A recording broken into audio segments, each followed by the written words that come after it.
আমরা প্রত্যেকেই আমাদের বাসা বাড়িতে মশা তাড়ানোর জন্য মশার কয়েল বা গ্রামের ভাষায় গ্লুপ ব্যবহার করে থাকি।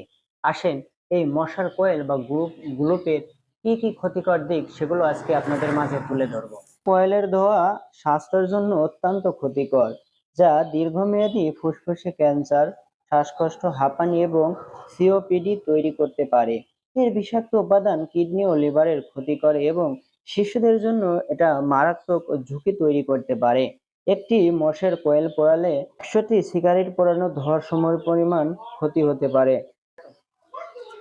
বাচ্চাদের জন্য সবচেয়ে ক্ষতিকর এই ধোঁয়া বা মশার কয়েল, এবং গর্ভবতী অবস্থায় সকলের জন্য।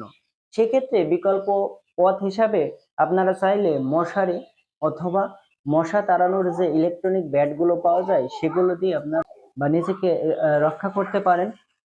আপনারা সামান্য এই মশারির ভিতরে শোয়ার ভয়ের জ্বালায় কয়েলটা ব্যবহার করে নিজের ক্ষতি করেন না।